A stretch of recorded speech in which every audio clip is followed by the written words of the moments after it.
Hello दोस्तों, आप सभी का स्वागत है मेरे YouTube चैनल पर। मेरा नाम है भीम सोनकर और हम पढ़ रहे हैं भारतीय संविधान। भारतीय संविधान के अंतर्गत यह हमारा 16वां नंबर का वीडियो लेक्चर है। इससे पहले तक के क्लास में हम अनुच्छेद 76 तक कवर कर चुके हैं और आज के इस वीडियो में हम अनुच्छेद 77 से स्टार्ट करेंगे। तो चलिए स्टार्ट करते हैं। तो सबसे पहला हमारा अनुच्छेद 77 है। इसके अंतर्गत किस बात की चर्चा की गई है इसे हम देखते हैं। तो अनुच्छेद 77 में बताया गया है कि राष्ट्रपति जो होते हैं, राष्ट्रपति ये भारत के औपचारिक प्रधान होते हैं। ये भारत के क्या होते हैं? औपचारिक प्रधान होते हैं। अर्थात हम ये बोल सकते हैं कि भारत देश के अंतर्गत समस्त कार्य जो है वो राष्ट्रपति के नाम से किया जाता है। इस बात को आपको ध्यान में रखना है। तो उसी बात की चर्चा अनुच्छेद 77 में किया गया है। तो इसे आप ध्यान से देखिएगा कि अनुच्छेद 77 के अंतर्गत क्या क्या बताया गया है। ठीक है, चलिए स्टार्ट करते हैं। इसमें आपका लिखा है कि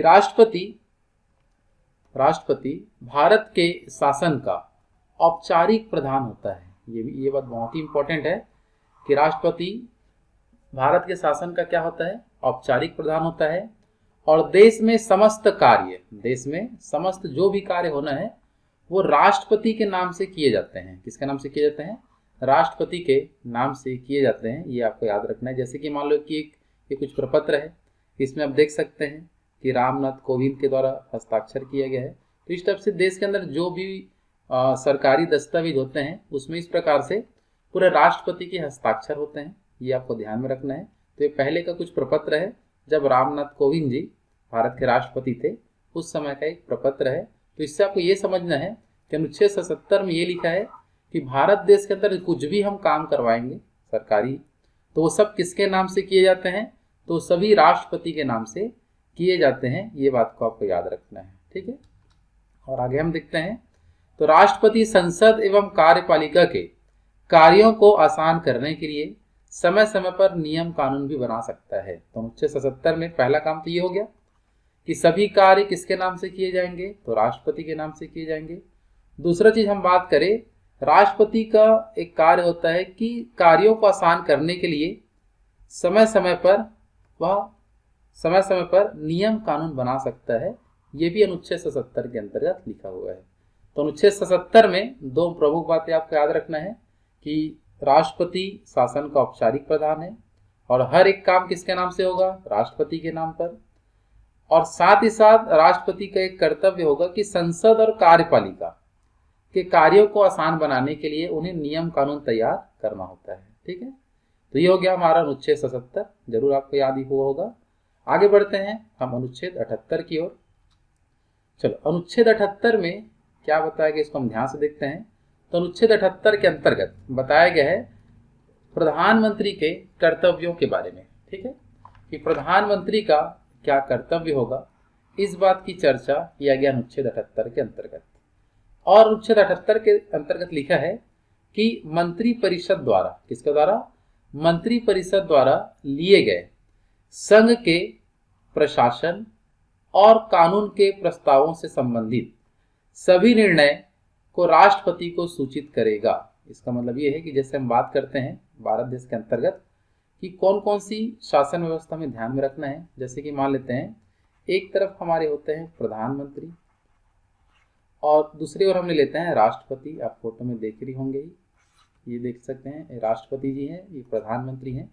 अब इनकी आपस में मान लेते हैं कुछ चर्चा होना है, तो प्रधानमंत्री के द्वारा जो भी चर्चा की जाएगी उसके अंतर्गत अनुच्छेद 78 आपको ध्यान में ये रखना है कि मंत्री परिषद के द्वारा जो भी बातें हुई होंगी प्रधानमंत्री की, तो वो सभी बातें वो राष्ट्रपति के समक्ष रखता है या राष्ट्रपति को क्या करता है? सूचित करता है। इस बात को आपको ध्यान देना है। ठीक है, तो अनुच्छेद 78 के तहत प्रधानमंत्री के एक कर्तव्य होगा और वो कर्तव्य क्या है आप सबको समझ में आ रहा है कि जो भी हमारे मंत्री परिषद होते हैं, जो भी हमारे क्या होते हैं? मंत्री परिषद होते हैं, उसके द्वारा प्रशासन के संबंध में या कानून के संबंध में जो भी निर्णय लिए जाते हैं तो उसको राष्ट्रपति को बताना होता है। किसको सूचित करना होता है? कि राष्ट्रपति को सूचित करेंगे कि हम इस तरीके से फैसला लिए हैं और उनको बताना होता है। तो ये इनका कर्तव्य है एक प्रकार का अनुच्छेद 78 के अंतर्गत। ठीक है, तो इस चीज को देखकर हम ये बता सकते हैं कि राष्ट्रपति और मंत्रिपरिषद, देखो राष्ट्रपति सीधे मंत्रिपरिषद से बात करता है क्या? तो नहीं करता है। राष्ट्रपति सीधा किससे बात करता है? तो ये प्रधानमंत्री से बात करते हैं। तो इस हिसाब से हम ये बोल सकते हैं कि राष्ट्रपति और मंत्रिपरिषद के बीच कड़ी का काम, उनको आपस में जोड़ने का काम कौन करता है? तो वो प्रधानमंत्री करते हैं। ठीक है, किस अनुच्छेद के तहत? अनुच्छेद 78 में इस बात की चर्चा की गई है। क्लियर है सभी का? तो अनुच्छेद 78 सबको समझ में आया होगा कि इसमें प्रधानमंत्री के किसके बारे में चर्चा किया गया है? तो कर्तव्य के बारे में चर्चा किया गया है। ठीक है, चलो आगे बढ़ते हैं हम। इसके बाद अनुच्छेद 78 के बाद हम देखते हैं अनुच्छेद 79। अनुच्छेद 79 का हम बात करें तो इसमें बताया गया है भारतीय संसद के बारे में। इसके बारे में बताया गया है, तो भारतीय संसद की चर्चा इसमें किया गया है, जिसे हम बोलते हैं इंडियन पार्लियामेंट। तो भारत की जो संसद है ये किनसे मिलकर बनता है, इसका चर्चा अनुच्छेद 79 में किया गया है। ठीक है, तो अनुच्छेद 79 के तहत हम ये बता सकते हैं कि राज्यसभा और लोकसभा और राष्ट्रपति, इन तीनों के मिलने से किसका निर्माण होता है? तो संसद का निर्माण होता है। ऐसा प्रावधान कहाँ किया गया? तो अनुच्छेद 79 के अंतर्गत किया गया है। इसको आपको ध्यान रखना है। ठीक है, चलो आगे बढ़ते हैं हम। अनुच्छेद 79 में कहा गया है कि भारत में संघीय शासन व्यवस्था है, जिसमें विधायिका के मौजूदा स्वरूप को संसद कहा जाता, संसद के नाम से जाना जाता है। ठीक है, तो हम ये बता सकते हैं कि भारत के अंतर्गत कौन सी व्यवस्था है? तो संघीय शासन व्यवस्था है, जिसमें एक विधायिका जो होता है, जो कानून बनाता है, जिसको हम विधायिका बोलते हैं, उसको हम भारत देश में क्या नाम से जानते हैं? तो संसद के नाम से जानते हैं। तो ऐसा लिखा अनुच्छेद 78 में। आपको ध्यान रखना है कि संसद क्या होता है। तो संसद क्या बता दीजिए? तो देश के अंतर्गत जो विधायिका है, जिससे कानून निर्माण होता है, उसी को हम संसद कहते हैं। उसी को हम क्या बोलते हैं? संसद के नाम से जानते हैं। और हम बात करें अनुच्छेद 79 के अंतर्गत, अनुच्छेद 79 के अंतर्गत संसद के अंतर्गत 3 अंग होते हैं। संसद के कितने अंग होते हैं? 3 अंग होते हैं, जिसमें पहला अंग है राष्ट्रपति, दूसरा होता है राज्यसभा और तीसरा होता है लोकसभा। तो इसके बारे में हम चर्चा करेंगे इस वीडियो में। मुख्य रूप से राष्ट्रपति की चर्चा तो हो चुकी है, इसमें हम राज्यसभा, लोकसभा और अन्य जितने भी नियम कानून हैं उनको हम समझेंगे। ठीक है, चलो आगे बढ़ते हैं। अनुच्छेद 79 के बाद इसके अंतर्गत हम बात करें, अनुच्छेद 79 को जानने से पहले, संसद के बारे में जानने से पहले हम संसद की कुछ महत्वपूर्ण बातों के बारे में देखते हैं। जैसे कि संसद की जननी, बहुत बार क्वेश्चन आता है कि संसद की जननी किसे कहते हैं? तो ब्रिटेन को कहा जाता है। इसको आपको ध्यान में रखना है। तो संसद की जननी किसे कहते हैं? तो ब्रिटेन को। ये आप देख सकते हैं, ब्रिटेन का जो हमारा मैप है, यूनाइटेड किंगडम, इसे ही कहा जाता है संसद की जननी। वहीं से संसद जो है उसका उद्भव हुआ है। ठीक है, संसद जो होता है ये किस भाषा का शब्द है? अगर क्वेश्चन करे तो संसद होता है फ्रेंच भाषा का शब्द। संसद किस भाषा का शब्द है? तो फ्रेंच भाषा का एक शब्द होता है। आगे हम बात करें कि भारत की संप्रभुता, भारत की संप्रभुता किसमें निहित है? अगर क्वेश्चन है तो ये संसद पे निहित होता है। इसका मतलब ये है, संप्रभुता का मतलब हम समझेंगे कि संसद जो होता है अपना निर्णय यह स्वयं ले सकती है और अपने लिए गए निर्णय को वापस भी ले सकती है। संसद के ऊपर किसी भी प्रकार का दबाव नहीं होता है। इसे ही हम बोलते हैं संप्रभुता। समझ आ पा रहा होगा सभी को? तो संप्रभुता का मतलब ये होता है कि संसद अपना निर्णय खुद लेगा, किसी का दबाव नहीं होगा और अपने निर्णय को बदल भी सकता है। तो इसे ही हम बोलते हैं संप्रभुता के नाम से जानते हैं। तो भारत की संप्रभुता किसमें निहित है? तो आपको क्या बताना है? संसद में निहित होती है। क्लियर है सबका? आगे हम बात करें संसद के संबंध में, आपको यह भी याद रखना है कि राष्ट्रीय कोष का रक्षक, देश के अंतर्गत या देश का जो धन है इसका रक्षा कौन करता है? तो वो करता है संसद करता है। तो उसी को हम बोलते हैं कि राष्ट्रीय कोष का रक्षक कौन होता है देश के अंतर्गत? तो वो संसद होता है। अर्थात देश के लिए बजट संसद में लाई जाती है और विभिन्न क्षेत्र में खर्च की जाती है, इसे भी आपको ध्यान में रखना है। तो इस दृष्टिकोण से हम देख सकते हैं कि भारत के अंतर्गत राष्ट्रीय कोष का रक्षक कौन हुआ? संसद होता है, क्योंकि देश में जो भी खर्च करना है वो बजट के माध्यम से किया जाता है। और बजट के माध्यम से हम समझ सकते हैं मुख्य रूप से कि हर एक क्षेत्र में कितना खर्च करना है, कितना नहीं करना है, ये कौन डिसाइड करता है? तो संसद में जो बजट पारित होता है उसी के तहत फैसले लिए जाते हैं। तो हम देख सकते हैं संसद क्या होता है, तो राष्ट्रीय कोष का रक्षक होता है। चलो संसद के बारे में हम और जानते हैं। तो यहाँ लिखा है संसद भारत देश में किसी भी प्रकार का कानून लागू कर सकता है जो संघ सूची में उल्लेखित हो। तो संसद का काम समझ आ पा रहा होगा सबको कि संसद का काम क्या होता है? तो देश में कानून लागू करना, लेकिन लागू करेगा, लेकिन वह किस सूची में लागू होना चाहिए? तो वो संघ सूची में लागू होना चाहिए। अगर हम सूची का बात करें तो आपको ये याद रखना है कि भारत में जो सूची होते हैं, भारत के अंतर्गत जो सूची होते हैं वो 3 प्रकार का होता है। कितने टाइप का होता है? 3 प्रकार का, जिसमें से एक होता है जिसको हम बोलते हैं राज्य सूची। दूसरा होता है जिसे हम बोलते हैं संघ सूची, और तीसरा होता है जिसको हम बोलते हैं समवर्ती सूची। तो जैसे कि मान लो कि राज्य सूची के अंतर्गत जो भी लिस्ट बना हुआ है उस पर कानून कौन बनाएगा? राज्य सरकार। और संघ सूची पर जो भी कानून बनाना है वो केंद्र सरकार बनाता है, संसद बनाता है। और समवर्ती सूची में, कौन सी सूची में? समवर्ती सूची में जो कानून होता है, लिस्ट में जो लिखा होता है उस पर कानून दोनों सरकार मिलकर बनाते हैं। तो इस बात को याद रखना है। तो संसद का काम समझ में आ गया होगा आपको कि संघ सूची में जितने भी विषय लिखे हैं इस पर कानून बनाने का काम किसका होता है? तो संसद का होता है। क्लियर है सबको? चलो आगे बढ़ते हैं। संसद के बारे में हम आगे चर्चा करते हैं कि और क्या क्या चीज आपको इसके अंतर्गत ध्यान देना है।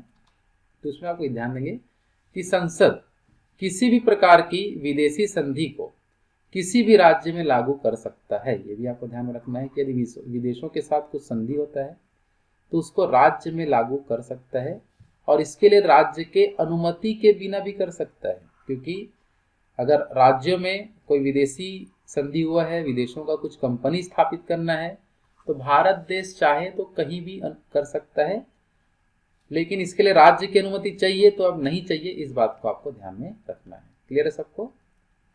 अगर विदेशों से मान लो कि कुछ संधि किए हैं कि यहाँ हम मुख्य रूप से फैक्ट्री स्थापित करना है या देश में कौन कौन सी कंपनी लगाना है, तो ये सब चीज संसद आसानी से कर सकता है। क्योंकि संसद का ये काम होता है कि विदेशी संधि को भारत के अंदर किसी भी राज्य में क्या कर सकता है? लागू कर सकता है। और इसके लिए राज्य की अनुमति भी नहीं चाहिए होता है। इस बात को ध्यान में रखना, बिना अनुमति के वो कुछ भी कर सकता है राज्य में, अगर विदेशी मामला है तो उसमें ये बताया गया है। क्लियर है सबको? चलो आगे बढ़ते हैं। नेक्स्ट पॉइंट हम ध्यान देंगे इसमें कि संसद के दोनों सदनों के सदस्यों को सांसद कहा जाता है। जैसे हम देख सकते हैं, जैसे संसद भवन है, चाहे हम राज्यसभा के सदस्य को बोले चाहे हम लोकसभा के सदस्य को बोले, दोनों को ही क्या बोलते हैं? सांसद के नाम से जानते हैं। क्या नाम से जानते हैं? सांसद। और भारत देश के अंतर्गत एक नियम होता है कि प्रत्येक 10 लाख की आबादी पर, कितने बता दो? प्रत्येक 10 लाख की आबादी पर एक सांसद होगा। ये हमारा संवैधानिक प्रावधान होता है। ठीक है? प्रत्येक कितने लाख की आबादी पर? तो प्रत्येक 10 लाख की आबादी पर एक सांसद चुने जाते हैं। इस बात को आपको ध्यान देना है।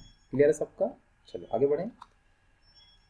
आगे हम देखते हैं ध्यान से कि वर्ष 1911 में दिल्ली को भारत की राजधानी बनाने की घोषणा की गई थी, और 1912 में दिल्ली भारत की राजधानी बनी।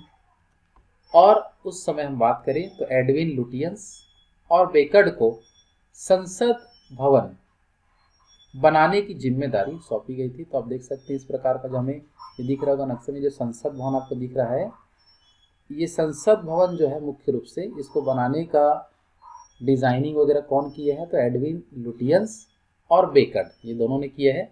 और ये अभी देख सकते हैं वर्तमान में जो संसद भवन बनने वाला है उसके स्ट्रक्चर है। अभी उसी के जस्ट साइड में ही एक नया भवन तैयार किया जा रहा है जिसमें और अधिक सीटें होंगी। ये देख सकते हैं मुख्य रूप से डिजाइन किया गया है। तो जो संसद जो भवन है वहीं पास ही एक नया भवन का निर्माण किया जा रहा है। ठीक है, चलो आगे बढ़ते हैं। तो यहाँ से हमें क्या समझना है कि संसद भवन का डिजाइनर कौन है बता दो, एडविन लुटियंस और बेकट। क्लियर सबका। आगे हम बात करें संसद भवन, राष्ट्रपति भवन, इंडिया गेट, जैसे हम संसद भवन, Rashtrapati Bhavan, India gate, central Delhi का पूरा नक्शा जिसे हम सेंट्रल विस्टा कहते हैं। तो ये आपको जो पूरा मैप दिख रहा है ये सेंट्रल विस्टा का मैप होता है। किसका मैप बता दो, सेंट्रल विस्टा जो होता है इसी मैप को कहते हैं सेंट्रल विस्टा जो बनाया गया था। क्लियर है सबका। आगे बढ़े। चलो, तो ये अभी तक हम केवल एक ही अनुच्छेद के बारे में चर्चा की और वो अनुच्छेद था हमारा 79। ठीक है, अब हम आगे चर्चा करेंगे अनुच्छेद 80 से। तो अनुच्छेद 80 के अंतर्गत हम बात करें तो अनुच्छेद 80 में चर्चा बताया गया राज्यसभा के बारे में। ठीक है, अनुच्छेद 80 का संबंध किससे बता दो, तो राज्यसभा किससे संबंधित जो भी प्रावधान किए गए हैं अनुच्छेद 80 के अंतर्गत हमें देखने मिलते हैं। और अनुच्छेद 80 में हम बात करें तो इसमें राज्यसभा की संरचनाओं का उल्लेख किया गया है जिसे राज्यों की परिषद कहते हैं। क्या कहते हैं, राज्यों की परिषद। अभी क्या होता है थोड़ा ध्यान देंगे। राज्यों की परिषद का मतलब ये होता है कि भारत के अंतर्गत सभी राज्यों से राज्यों का नेतृत्व करने के लिए सदस्यों को शामिल किया जाता है जिसे हम राज्यसभा कहते हैं। आ रहा समझ में। तो राज्यों का परिषद क्यों कहते हैं, समझ में आ गया होगा कि भारत के अंतर्गत जितने भी राज्य हैं उन राज्यों के प्रतिनिधि जिस सदन में बैठते हैं उसे ही हम राज्यसभा कहते हैं। राज्यसभा की जो संरचना है इसके संदर्भ में आपको देखते हैं क्या क्या याद रखना है।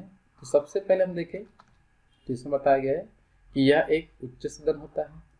ठीक है, आगे बात करते हैं। यह उच्च सदन जिसे हम द्वितीय सदन भी कहते हैं, यह भारतीय संघ के राज्यों और केंद्र शासित देशों का प्रतिनिधित्व करते हैं। जो जिसके बारे में भी बताया मैं कि जितने भी स्टेट हैं और जितने भी केंद्र शासित प्रदेश हैं उनका प्रतिनिधि, हर एक क्षेत्र से प्रतिनिधि इस सदन में आके बैठता है जिसे हम राज्यसभा कहते हैं। तो ये आपको याद रखना है कि राज्यसभा में कौन बैठते हैं, तो हर राज्यों और केंद्र शासित प्रदेशों से अपने क्षेत्रों का नेतृत्व करने के लिए, अपने राज्यों का नेतृत्व करने के लिए इस सदन में बैठाया जाता है। क्लियर सबका। आगे हम बात करते हैं तो राज्यसभा को संसद का स्थायी सदन कहा जाता है। क्या बोलते हैं, स्थायी सदन कहा जाता है क्योंकि यह कभी भंग नहीं होता है। आगे हम चर्चा करेंगे कि क्यों भंग नहीं होता है उसके बारे में। तो आपको फिर अभी ये याद रखना है कि कौन सा सदन एक स्थायी सदन होता है, तो आपको क्या बताना है, राज्यसभा। क्यों स्थायी सदन है, तो ये भंग कभी नहीं होता है। क्लियर है सभी को। चलो आगे बढ़ते हैं। तो भारतीय संविधान की अनुसूची 4 के अंतर्गत राज्यों और केंद्र शासित प्रदेशों के लिए राज्यसभा में सीटों का आवंटन किया गया है, ये आपको ध्यान में रखना है। तो कौन से स्टेट से कितने सीट होंगे ये कहाँ बताया गया है, तो टोटल हमारे संविधान में जो 12 अनुसूची है, कितने अनुसूची बता दो, 12। उसमें से अनुसूची जो 4 है इसमें राज्यसभा के सीटों का आवंटन किया गया है। इस बात को आपको ध्यान देना है। क्लियर है सबका।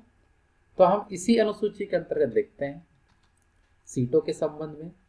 तो राज्यसभा की अधिकतम जो सीटें होंगी, अधिकतम जो सदस्य संख्या होगी वो 250 होगा, इससे ज्यादा सीट नहीं हो सकता। जिसमें से 238 सीटें हैं वो राज्यों से भरे जाएंगे और केंद्र शासित प्रदेशों से भरे जाएंगे। दोनों मिला के 238 सीट पूरे कवर होंगे। और हम बात करें यहाँ पास मुख्य रूप से जो अप्रत्यक्ष रूप से चुने जाएंगे, मतलब इनके लिए कोई चुनाव वगैरह नहीं होगा जिसमें जनता मत नहीं डालेगी।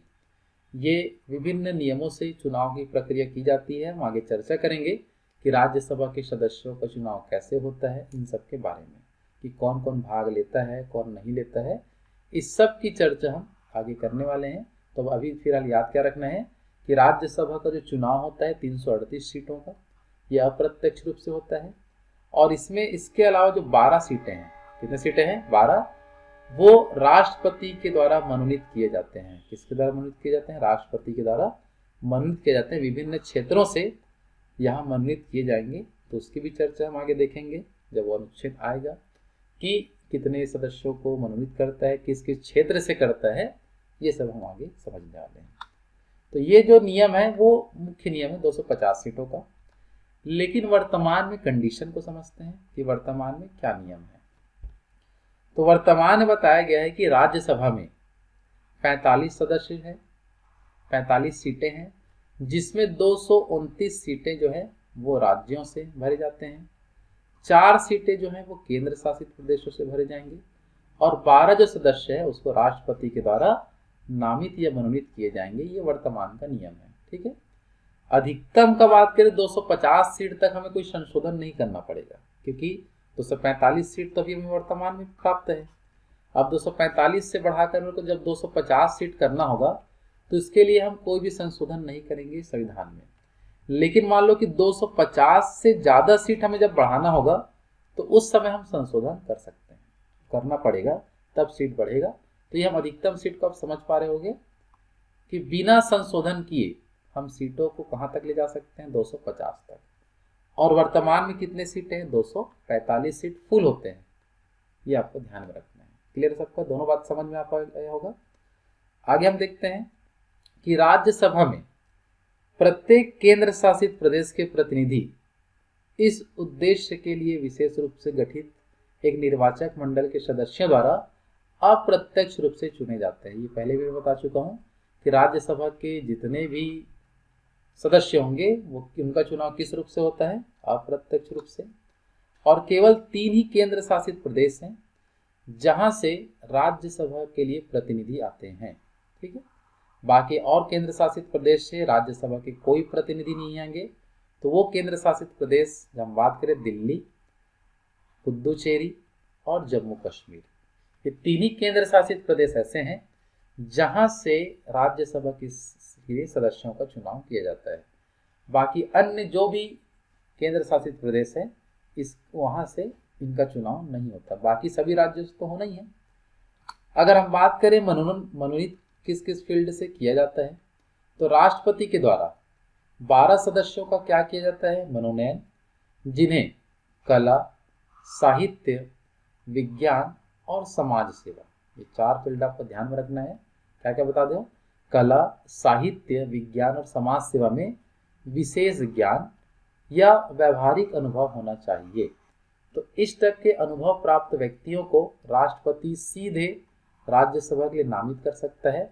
और अधिकतम कितने लोगों को नामित कर सकता है, तो अधिकतम 12 लोग को ये नामित कर सकता है। इस बात का आपको ध्यान देना है। क्लियर है सबका? चलो आगे बढ़ते हैं। और इसके पीछे तर्क है कि बिना चुनाव हुए प्रतिष्ठित व्यक्तियों को सदन में जगह दिया जाए। अगर हो सकता है चुनाव कराए तो उन्हें जगह ना मिल पाए, और एकदम जो जाने माने एकदम प्रतिष्ठित जो व्यक्ति होते हैं, जैसे क्रिकेटर हो गए, जो कला फील्ड से गिने जाते हैं, जितने भी हमारे फिल्म इंडस्ट्री से व्यक्ति होते हैं, तो वो भी सब कला क्षेत्र से ही आते हैं। तो ये जितने प्रतिष्ठित व्यक्ति हैं उनको राज्यसभा में मौका मिल सके कार्य करने का, तो इस दृष्टि से ये किया गया था। क्लियर सबका? चलो राज्यसभा में हम कार्य का बात करें तो लोकसभा द्वारा शुरू किए गए कानूनों की समीक्षा करना होता है। जैसे कि मान लो कि कोई भी कानून, हमेशा हम बात करते हैं लोकसभा द्वारा यदि कोई कानून लोकसभा द्वारा शुरू किए गए कानूनों की क्या करना होता है, समीक्षा करना ही राज्यसभा का काम होता है। क्योंकि राज्यों का प्रतिनिधित्व कर रहे हैं और जो भी कानून बनेगा पूरे भारत देश में लागू होने वाला है। तो हर राज्यों को वो ठीक लगेगा या ना लगेगा अपने राज्यों के लिए, तो वो अपनी बात उठा सकते हैं। तो यही बताया गया है कि लोकसभा के द्वारा शुरू किए गए कानूनों की क्या करते हैं, समीक्षा करने और उन्हें बदलने में राज्यसभा की महत्वपूर्ण भूमिका होती है। क्योंकि ये लोकसभा जो कानून बनाएगा वो देश में तो ही लागू होगा, और देश में क्या है, तो राज्य और केंद्र शासित प्रदेश है। अब कानून बना दिया और राज्यों को तकलीफ हो रहा है तो ऐसा गलत हो जाएगा। इसलिए राज्यसभा का प्रावधान किए कि लोकसभा जब भी कुछ कानून लाएगा, अगर वो सही है तो देश में लागू करवाओ, अपने राज्यों में लागू करवाओ, लेकिन यदि वो गलत है तो उसको वहीं रोक दिया जाए। तो इस दृष्टिकोण से राज्यसभा को लाया गया है। क्लियर है सबका? आगे देखते हैं, यह कानून बनाने की प्रक्रिया शुरू कर सकती है देखो, अगर लोकसभा से कानून बनने के लिए चालू हुआ है तो वो कानून की समीक्षा करेंगे, लेकिन ये खुद भी कानून बनाने की प्रक्रिया शुरू कर सकते हैं और उसके बाद उन लोग लोकसभा में भेजेंगे इन लोग, ठीक है। तो यह कानून बनाने की प्रक्रिया शुरू कर सकती है और कानून बनाने के लिए राज्यसभा से एक विधेयक पारित करने की आवश्यकता होती है। और जो भी विधेयक होगा अगर राज्यसभा से चालू किए हैं तो उसके बाद वो कहाँ जाएगा, तो वो जाएगा लोकसभा में, और वहां से यदि पारित हो गया तो वो जाएगा राष्ट्रपति के पास, और राष्ट्रपति के हस्ताक्षर करते ही देश में ये जो विधेयक है वो अधिनियम बन जाता है। विधेयक क्या बन जाता है बता दो, तो विधेयक जो होता है मुख्य रूप से ये अधिनियम क्या बन जाता है, अधिनियम बन जाता है। ये आपको ध्यान में रखना है। क्लियर सबका? चलो आगे बढ़ते हैं। तो ये समझ में आ गया होगा राज्यसभा का काम क्या होता है, सबको क्लियर हो गया होगा। चलो आगे बढ़े। नेक्स्ट हम बात करते हैं राज्य से संबंधित शक्तियों के बारे में। ये क्या कर सकता है, तो राज्यसभा राज्यों को प्रतिनिधित्व प्रदान करता है, इसलिए राज्यों को प्रभावित करने वाले किसी भी मामले को उसकी सहमति और उनके अनुमोदन के लिए उसके पास भेजा जाना चाहिए। तो देखो, राज्यसभा के अंतर्गत होता क्या है, तो ये लोग किसकी प्रतिनिधित्व करते हैं, राज्यों का। और राज्यों को प्रभावित करने वाले यदि कोई कानून होता है तो उनको राज्यसभा के पास जरूर भेजते हैं, और वो यदि पारित कर देगा तभी राज्यों में लागू होगा, अन्यथा लागू नहीं होगा। इस बात को आपको याद रखना है। क्लियर है सबका? तो ये हमारा कंप्लीट हो चुका है अनुच्छेद 80, जिसमें राज्यसभा की पूरी संरचना, वो क्या काम करेंगे, कितने सीटें होंगी, इनकी पूरी चर्चा हम कर चुके हैं। ठीक है, आगे बढ़ते हैं।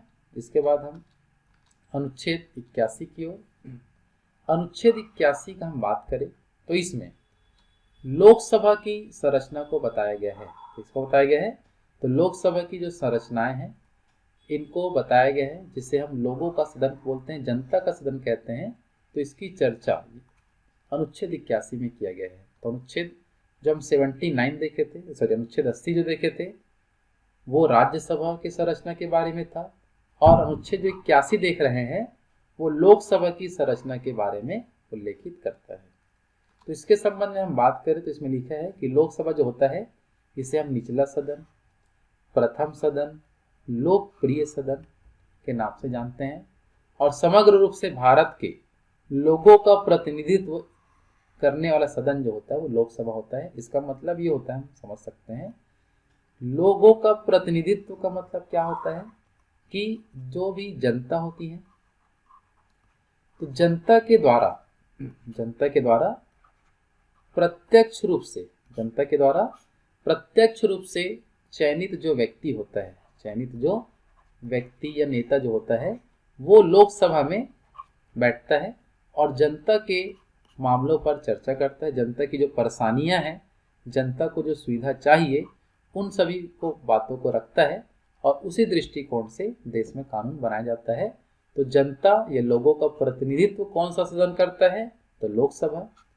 लेकिन राज्यों का प्रतिनिधित्व कौन करता है, तो राज्यसभा। दोनों में अंतर समझ आ गया होगा आप सभी को। तो अनुच्छेद 80 और 81 अच्छे से आपको ध्यान में देना है। क्लियर है? आगे हम बढ़ते हैं। तो इसके बाद हम देखते हैं लोकसभा की सीटों के संबंध में।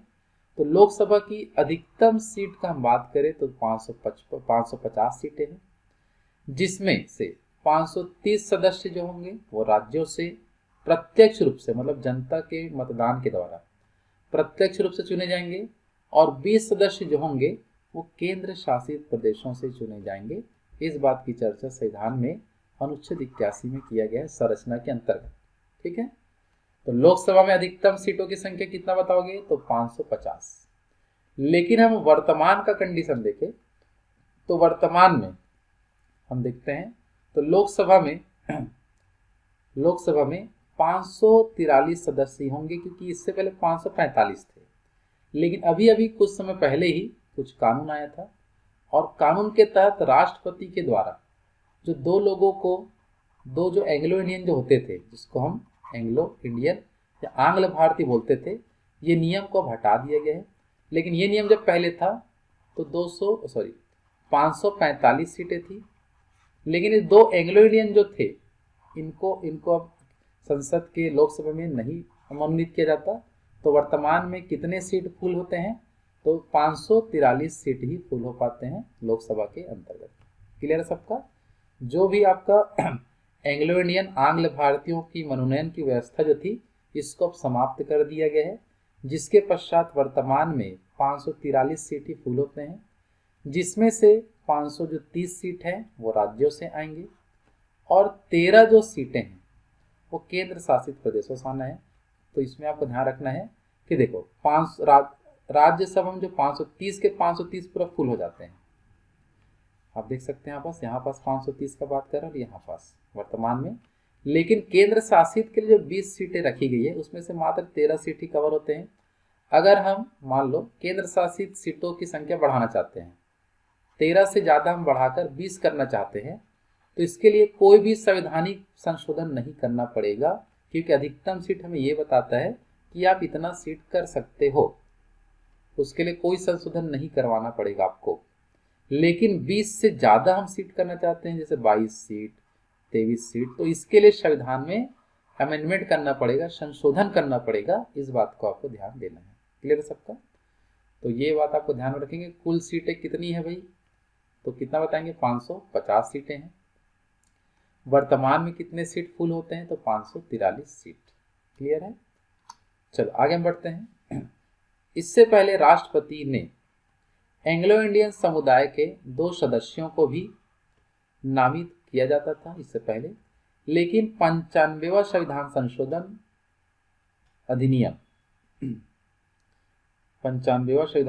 अधिनियम 2009 द्वारा यह प्रावधान केवल 2020 तक के लिए किया गया था। जैसे 2020 के बाद जो अभी हम वर्तमान 2023 में है, तो ये नियम हट चुका है। आपको समझ में आ पा रहा होगा। तो जब 95वें संशोधन किए थे 2009 में, तो कहा गया था कि 2020 तक हम एंग्लो इंडियन को मनोनीत कर सकते हैं, और 2020 के बाद हम एंग्लो इंडियन को मनोनीत नहीं कर सकते, और अगर करना भी होगा तो संवैधानिक संशोधन करके किया जा सकता था। लेकिन कोई भी संवैधानिक संशोधन नहीं किया गया, और 2020 में ये नियम को हटा दिया गया है। इस बात को आपको ध्यान देना है। क्लियर सभी का? आगे बढ़े। चलो, तो लोकसभा की संरचना को आगे बढ़ाते हुए हम देखते हैं लोकसभा में प्रतिनिधियों का चुनाव के संबंध में आपको क्या क्या जानकारी याद करना है। तो राज्यों के प्रतिनिधि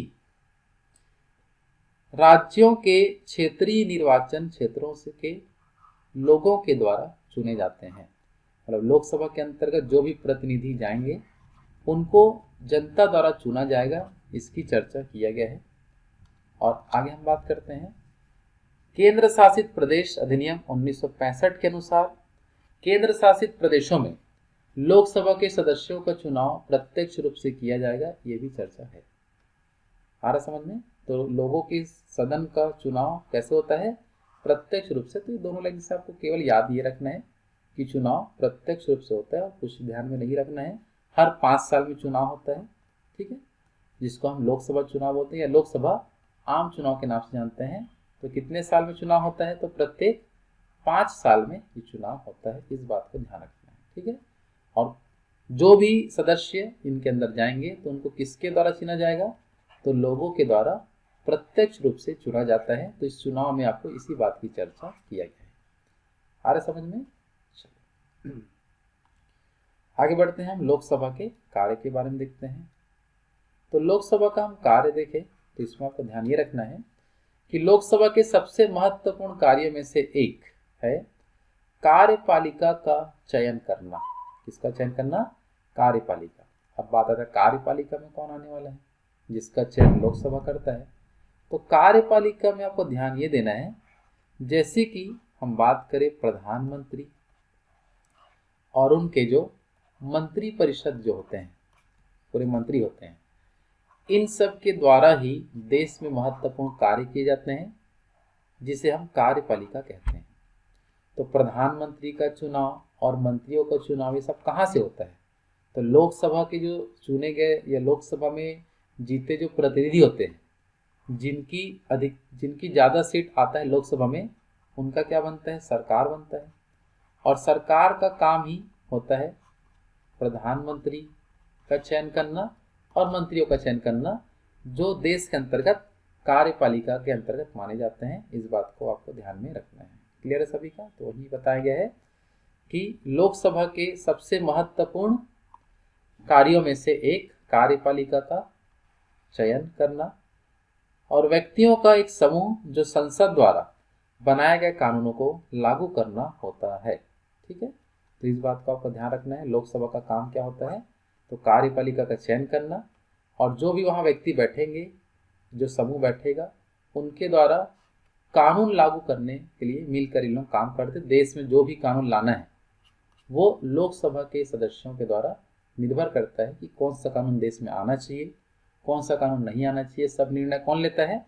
तो लोकसभा में उससे संबंधित विधेयक लाएंगे, उसके बाद राज्यसभा में उसकी सहमति के लिए भेजा जाता है और फिर राष्ट्रपति के हस्ताक्षर के बाद उसे कानून बनाया जाता है। इस बात का ध्यान रखना है।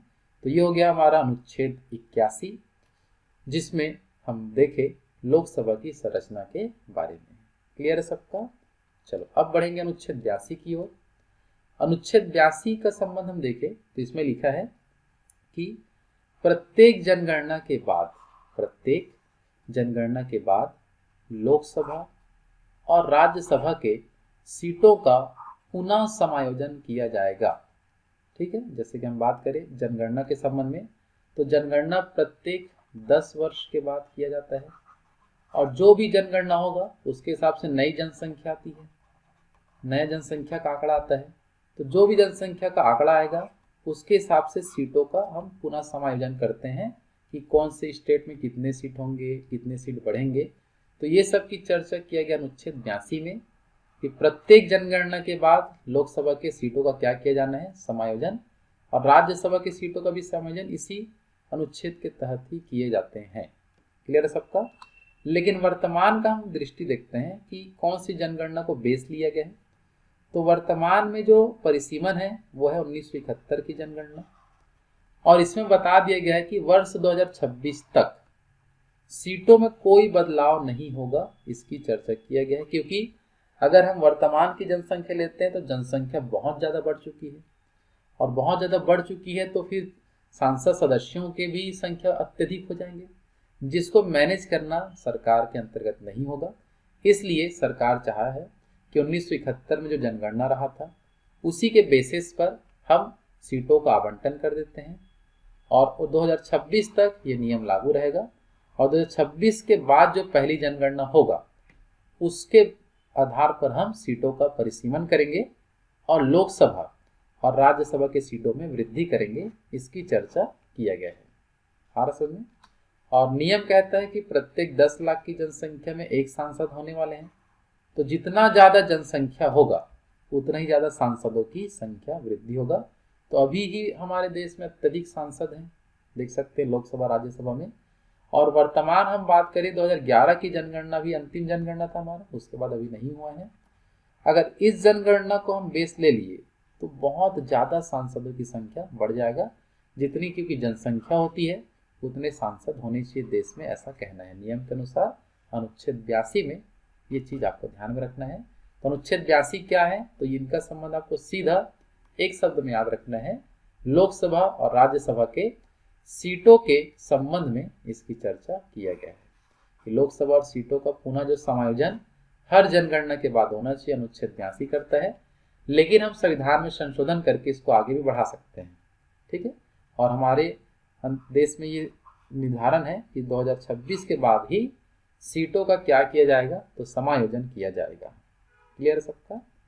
चलो अनुच्छेद 82 के बाद हम देखते हैं आगे। तो अनुच्छेद 82 के बाद अनुच्छेद 83 की ओर आगे बढ़ते हैं। तो अनुच्छेद 83 में हम ध्यान दें तो इसमें संसद के सदनों की अवधि के बारे में बताया गया है। देखो संसद के सदन मतलब इसमें लोकसभा के बारे में भी होगा और राज्यसभा के बारे में भी होगा।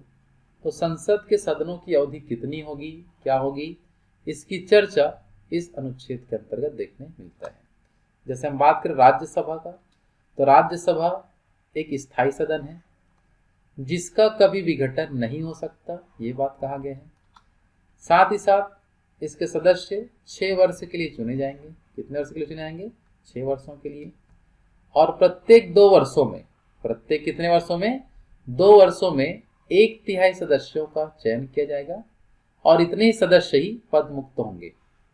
ठीक है, तो इसका हम बात करें तो इसका जो सीट जो होंगे, जैसे हम वर्तमान का बात करें तो वर्तमान में जो राज्यसभा के अंतर्गत जो हम सीटों का बात करें राज्यसभा में, तो राज्यसभा की कुल सीट वर्तमान का बात करें तो 245 सीट।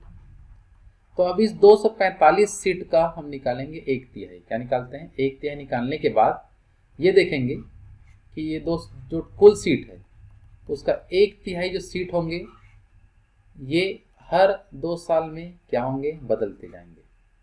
जैसे 1/3 सदस्य का चुनाव हर 2 साल में होगा, तो कहने का मतलब इतने सदस्य एक गेट से बाहर जाएंगे और एक गेट से वो अंदर आएंगे।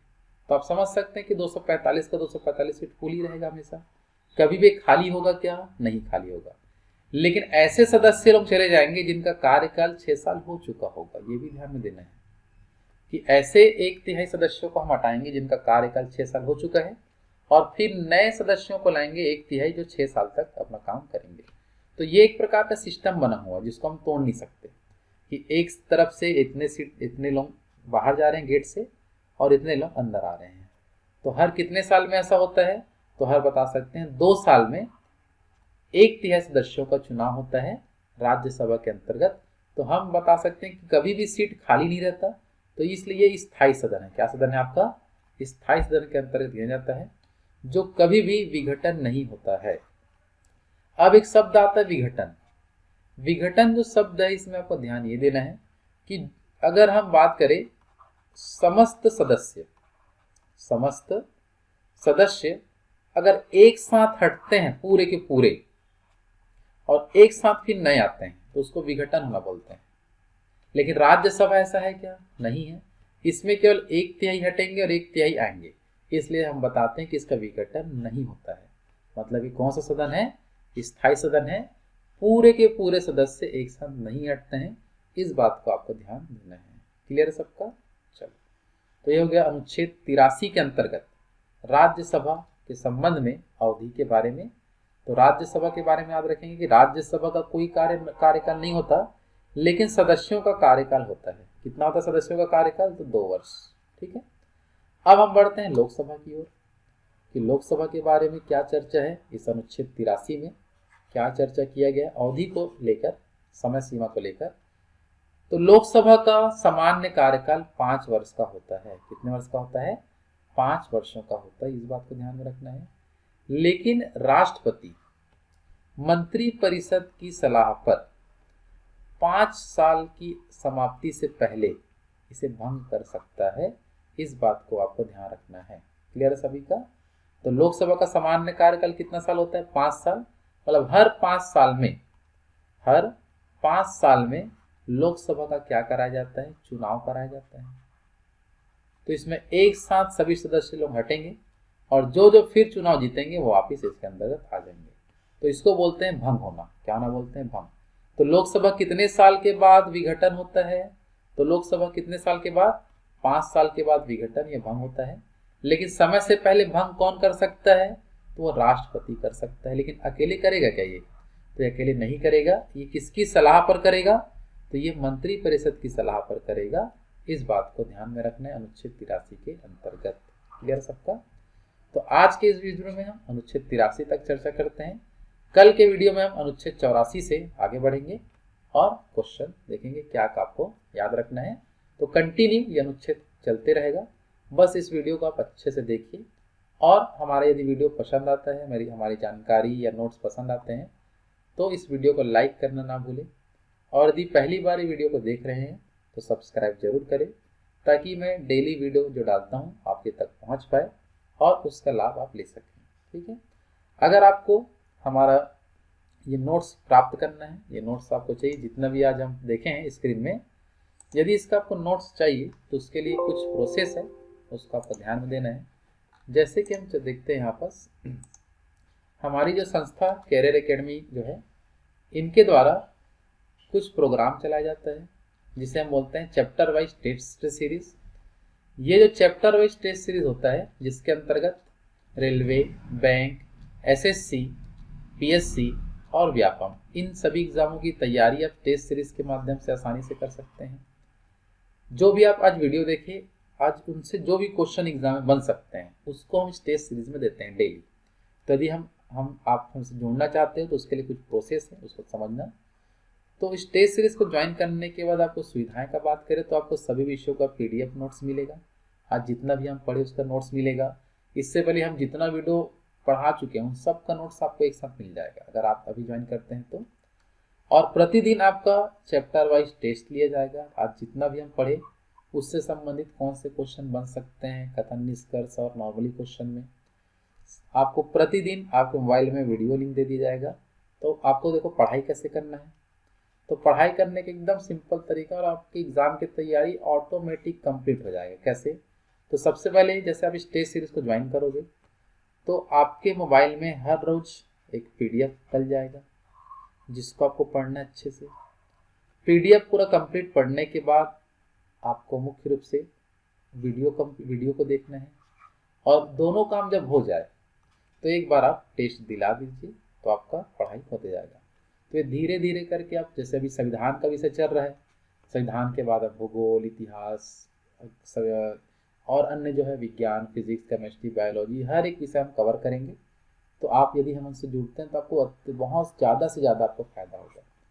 तो हमसे जुड़ने के लिए, आपको ये सब प्राप्त करने के लिए एकदम सिंपल तरीका है जिसे आप देख सकते हैं। दिए गए इस नंबर पर आपको कॉल करना होगा और कॉल करने के बाद आपको क्या करना होगा उसको हम बताएंगे, जिसके बाद आपको सभी विषयों के टेस्ट सीरीज मिल जाएंगे और PDF मिल जाएगा और वीडियो लिंक मिल जाएगा और आप अपने एग्जाम की तैयारी आसानी से कर पाएंगे। ठीक है? अगर आपको वीडियो पसंद आया तो लाइक, शेयर, सब्सक्राइब जरूर करें। धन्यवाद।